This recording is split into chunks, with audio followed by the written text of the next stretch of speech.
بالدم والعروبة والمصير ضد العدوان الصهيوني المستمر. نصيحة أرادها الله.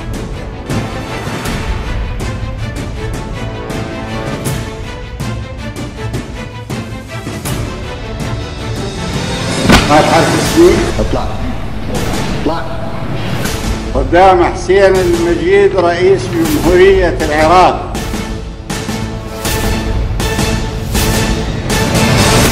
يا أهلا وسهلا.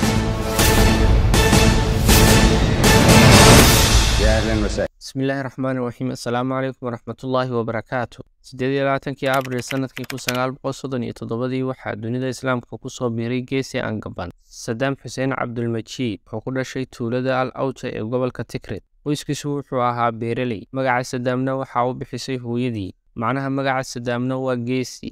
Hooyadii waxaa la dhahaa Subha. Aabihii wuxuu dhintay isagoo 5 bilood uurka hooyadii ku jira. Waxay wada dhasheen hal wiil balse wuxuu u geeriyooday xanuunka kansarka.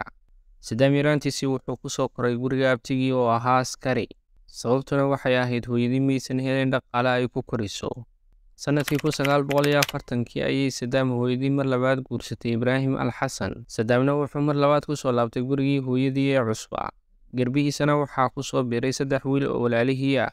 balse Saddam adeerkii wuxuu kala kulmay cagajuglayn badan iyo jirdil. Arrinkanina wuxuu kalifay inuu mar labaad ku noqdo gurigii abtigii. Saddam ayaa sheegay inuu abtigii ka dhaxlay xigmado badan, waxaana ka mid ahaa xigmadahaas: Saddam oo weligaa ha u jabin cadowgaaga cududay doonaan ha lahaadeen.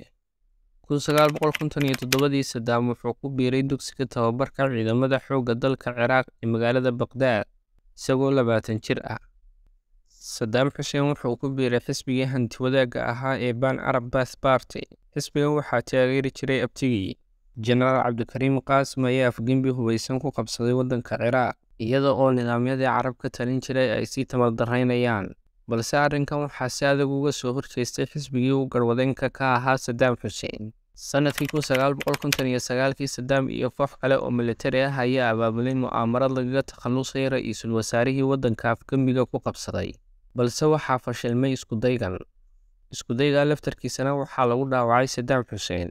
balse Saddam wuxuu soo xasuustay taladii abtigii, wuxuuna dabaal kaga tallaabay webiga Tigris isaga oo galay Syria. Ra'iisul wasaarihiina wuxuu ku xukumay in la dilay Saddam, balse Saddam wuxuu u gudbay Masar isaga oo halkaa ka bilaabay jaamacad, wuxuuna bartay kulliyadda shareecada. 1963 ayaa koox hubeysan waddanka Ciraaq kula wareegeen afgembi, balse kooxdani kuma raagin xukunka dalka.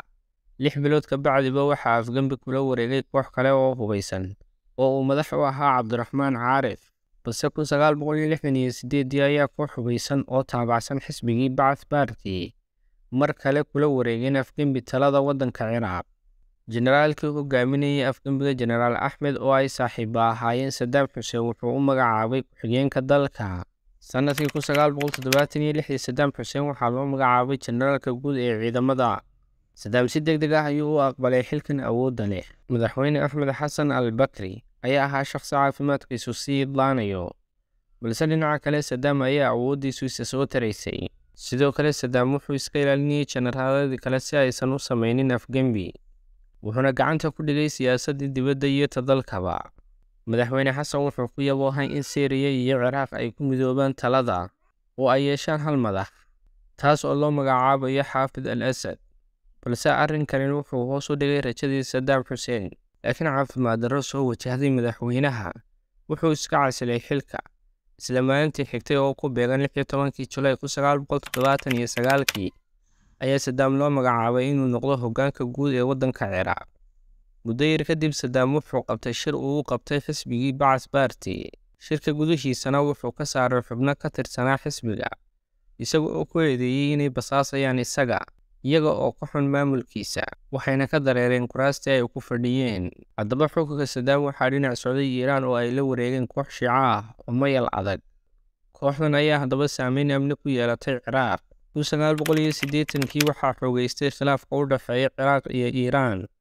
haddaba intaa ka bacdi ciidamada cirka ee Ciraaq ayaa duqeymo u geystay caasimadda Iiraan ee Tahraan, waxayna si gooni ah u beegsadeen garoonka diyaaradaha ee Tahraan.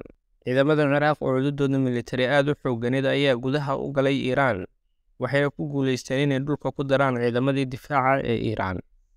Saddam Hussein waxaa dhaqaale la garab taagnaa Mareykanka iyo Yurub. Dagaalkani wuxuu si toos ah u socday sanadkii 1980 ilaa 1982, balse wuxuu si rasmi ah u joogsaday sanadkii 1988 markii ay xabad joojin ku dhawaaqday Qaramada Midoobay. Ciidamada Ciraaq ayaa isaga soo baxay dhulkii ay ka qabsadeen dalka Iiraan. Dagaalkan waxaa aad uga faa'iiday wadamada galbeedka iyo Midowgii Soofiyad oo hub aad u badan ka iibinayay labada dal. Ciraaq ayaa wadamada Yurub iyo Mareykanka ka iibsatay hub qiimihiisu gaadhaya $14 bilyan. Sidoo kale Iiraan ayaa ka iibsatay Shiinaha iyo Kuuriyada Waqooyi hub qiimihiisu gaadhaya $8 bilyan. Waxyaalaha sababay inuu dagaalkani sii dheeraado waxay ahayd macaashka ay dowladahaasi faa'iidayaan iyo sidoo kale labada dal oo shidaalkooda ku gadayay qiimo raqiis ah. Dagaalkani wuxuu u geystay labada dalba inuu hoos u dhaco dhaqaalahoodu.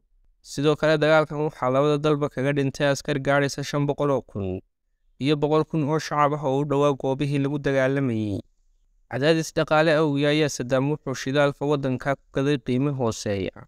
Sidoo kale waxaa ka dhinac baxay Mareykankii kadib markii uu Saddam u hanjabay Israa'iil oo fal-dambiyeed ka geysanaysay Falastiin, isagoo oo ku wargeliyay inuu hubka ku garaaci doono Israa'iil haddaysan joojin falalka ay ka wado Falastiin. Arrintan ayaa Saddam ku kaliftay inuu xiriir militari la sameeyo Midowgii Soofiyad. Sidoo kale waxaa wejiga u bedelay dowladihii Carabta. Waxa uu kaalmo dhaqaale weydiistay dalka Kuwait. Kuwait ayaa arrinkan ka biyo diiday.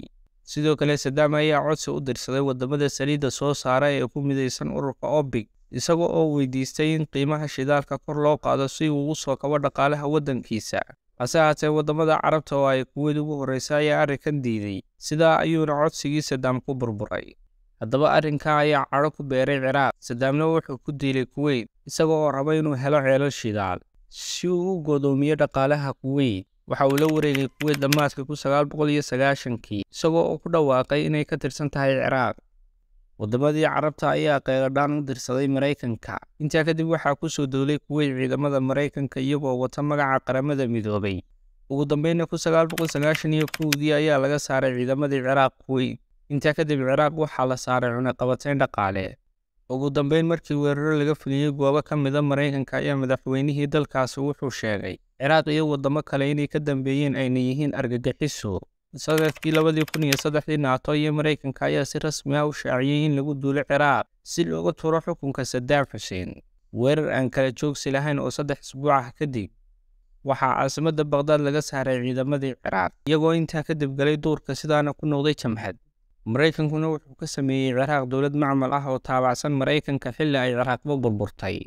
Saddam Hussein wuxuu joogay gobolka Tikrit, balse waxaa basaasay nin wax ku ogaa halka uu joogo kadib markii Mareykanku lacag dul dhigay.